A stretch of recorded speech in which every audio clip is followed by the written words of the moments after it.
Hello and welcome to this week's edition of the Travel Show with John Guinn on UKHealthRadio.com. This week's show focuses solely on Holiday Travel Watch. It's a consumer company that help people out with bad holidays. This would be the third interview I've done with them. I was probably in the minority when I was in the travel trade of people who value the work that Holiday Travel Watch do. So it's always good to have Frank from there on the show again so we can have a little chin wag in between asking questions about the world of travel. Holiday Travel Watch was formed around 21 years ago because one of the founders had a bad holiday experience and she found that there wasn't much available to help people in that situation. So she took the travel company to task to get compensation for what was a really bad holiday. And as I said, it's been going for 21 years. So the first question I put towards Frank was, well, after all this time, there's been lots of changes in consumer rights for travel. Why are you still needed today? Well, it's an interesting question because I can recall back in the early days that Brenda Wall, our founder, actually laid the challenge out to the travel industry. Look, she says, put these problems right. And I can guarantee you, if you put all these problems right, Holiday Travel Watch will disappear. And that was the challenge. And I can remember when she was making those challenges, to the faces of the big tour operators. And but they didn't listen.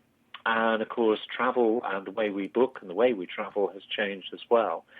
And, of course, as people have come to hear of and know Holiday Travel Watch and its expertise, rather than see demand for our services diminish, it's actually grown and continues to grow.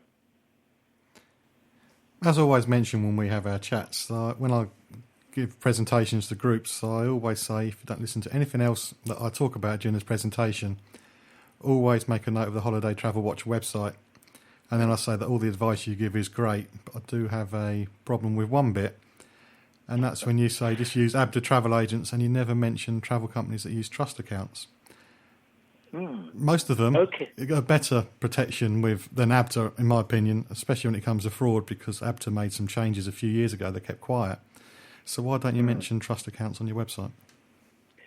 Well, actually, we do. There are articles on our websites that, in particular, for example, that point to IATO members, the Association of Independent Travel Tour Operators, beg your pardon.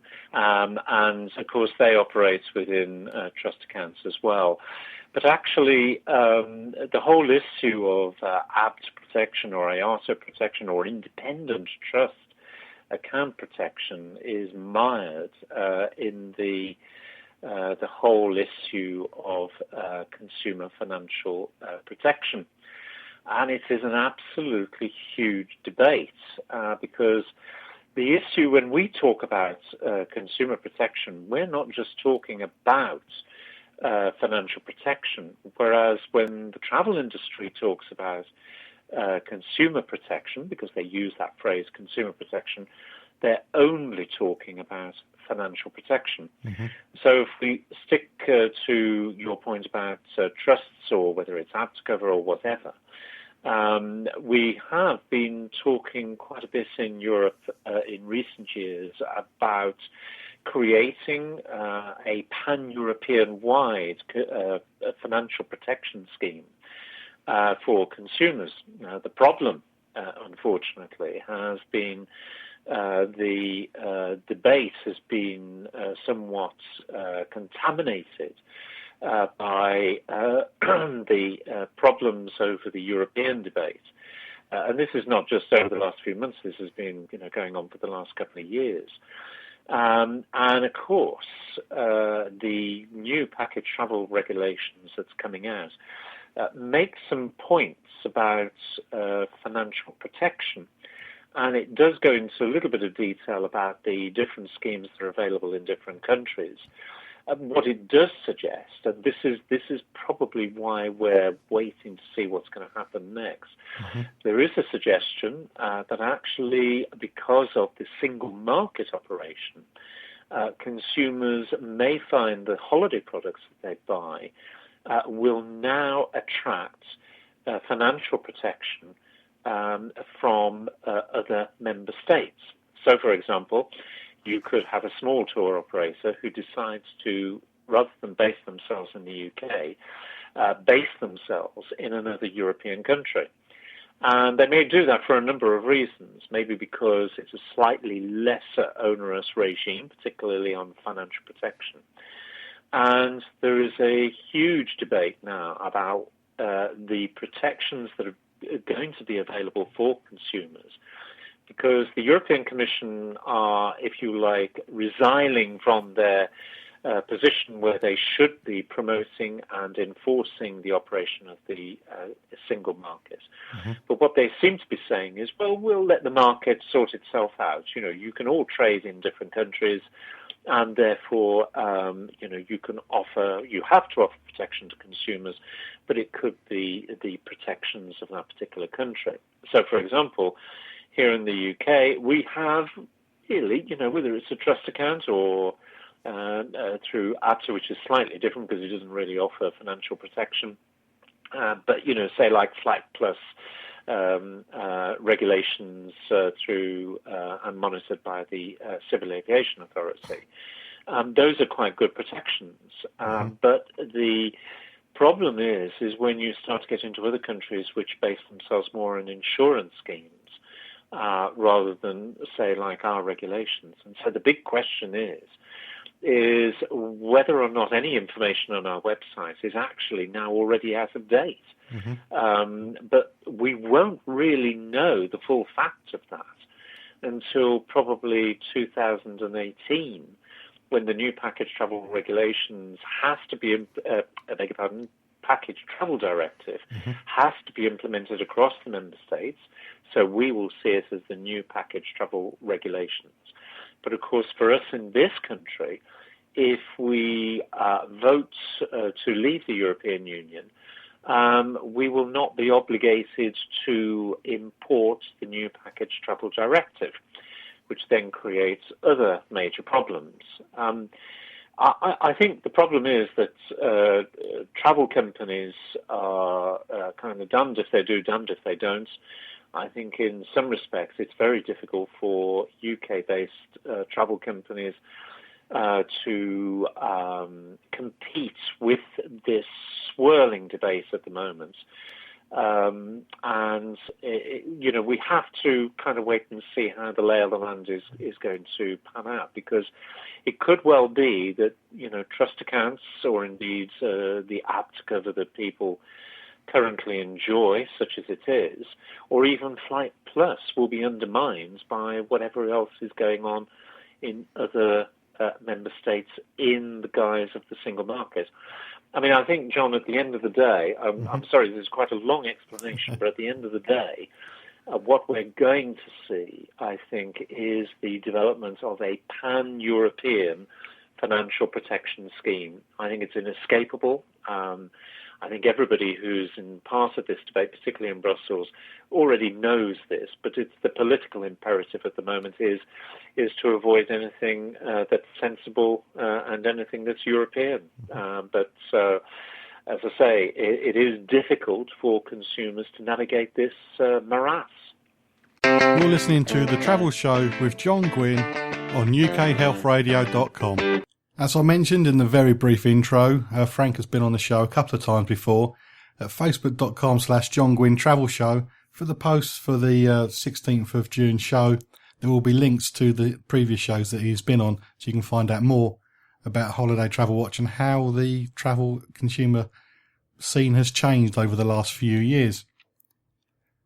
So the next question I put to Frank was, what happened in 2015? What was the biggest type of complaint that he had to deal with? Well, John, I think 2015 and now into 16, it has to be 2 points. It is the effects of, the terror attack in Tunisia, but it is not just Tunisia. It was Egypt. It was also issues swirling around Turkey.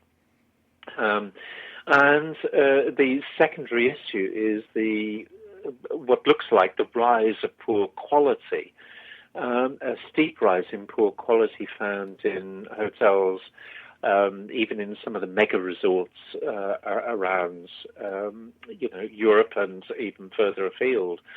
Mm-hmm. But I think the thing that is preoccupying most people is, sadly, the terror issue. People are very frightened. People are a little bit confused, well, more than a little bit confused about the advisories that they're reading and what it means for them, what it means for their rights, or if they get into difficulty. And I predict that probably the rest of my year is going to be dominated by those two topics. I still follow travel agent forums, even though I'm no longer an agent or a researcher.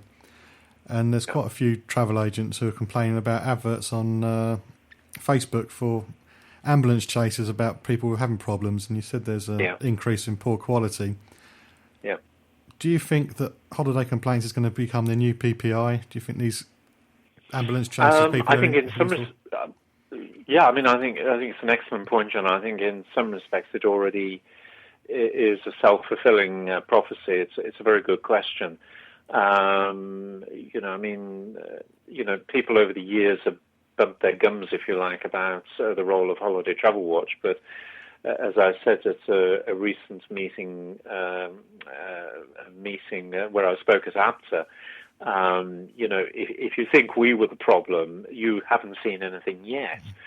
And the reason for that is, we're quite balanced in what we do. I mean, we empower 97.5% of the people that come to us to go away and resolve their own problems. Mm-hmm. But, you quite correctly point out what's going on Facebook and indeed in other forums as well.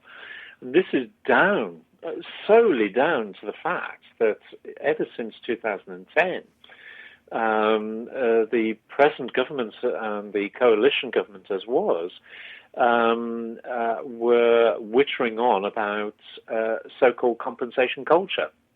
Well, let me tell you, even the government's own statistics reveal that there isn't actually a compensation culture. They point to a sharp rise in road traffic accidents, for example, as evidence of that. But actually, there was a cause and effect. The cause was that prior to that, the government had actually said, we're going to make some changes to the way road traffic accidents are actually managed. We're going to create a portal. And as a result of that, everybody in the legal profession started to run for the hills.